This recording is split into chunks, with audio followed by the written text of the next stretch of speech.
qish bo'ldi, yaqinda mana oyog'im 10 kundan oshdi.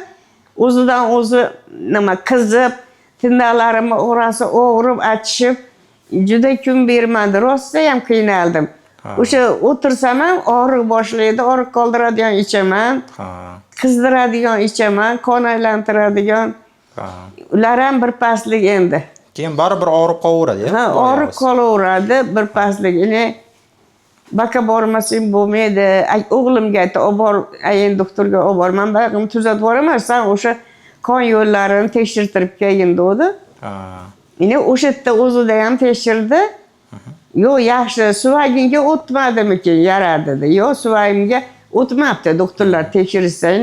O'sha bitta tomircha noto'g'ri turibdi. Ashi nima men tuzataman deyishimga ashi mushat beradi. Xalaqit beryapti dedi.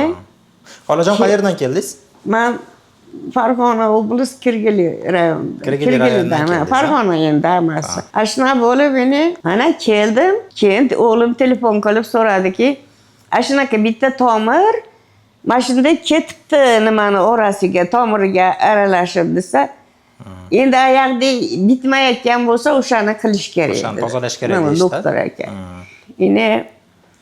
Endi hayron bo'lib aytdimki, aqda doktor topishib, bag'da doktor topishib, men aytdim, o'sha Aliyorjonga boraveramiz.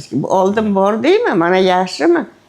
O'shanga boramiz. Qo'y boshqasini o'zimizga tanish bilan marg'il oldik. Yana Aliyorjonda qora tortib keldik. Mayli-da xolajon, xudo xolasa tomirlaringizni ochib bersak, yaralaringiz bitib qoladi. Yana bitib qoladi yaralarim. Bir oyda ichida bitarmikin? Xudo xolasa bitib. Yaxshi duo qilib turasiz. Bo'lgan xudo xolasa operatsiyaga kirib chiqsak. Xudo tinchlik omonligini, tansaxali xotirjamligini bersin. Operatsiyalar muvaffaqiyatli o'tsin. Xudoyim xudovonda hech kim umid qilib noumid bo'lmasin. O'sha yerdan shifo topib, yaxshi bo'lib tuzalib ketsin. Navbatdagi bemorimiz Farg'ona shahridan 74 yoshdalar. Uzoq vaqtlardan beri qandli diabet va oyoq arteriyalari aterosklerozi bilan xastalanib keladilar. O'tgan yili avgust oyida chap oyoq arteriyalari angioplastikasi amalga oshirilgan diabetik to'piq sindromi bo'yicha. Hozirda esa o'ng oyoqlaridagi shunday bitmaydigan yaralar bilan bizga murojaat etdilar. Tekshiruvlar natijasida to'piq arteriyalaridagi o'zgarishlar, kalsinozlar aniqlandi va hozirda endi o'ng oyoq arteriyalari angioplastikasiga kirishmoqdamiz.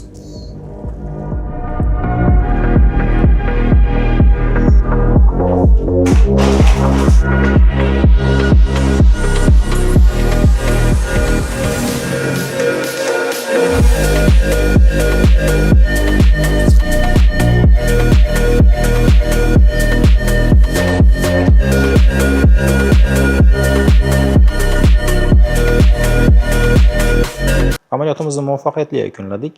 Dastavval amaliyotimizda oyoq arteriyalari angiografiyasida to'piq va boldir arteriyalarining kuchli kalsinozi va kuchli zararlanganligi aniqlandi. Shunga qaramasdan to'piq va boldir arteriyalarining to'liq ochilishligi va oyoqning yara qismigacha to'liq qon yetib kelishligiga muvaffaq bo'ldik.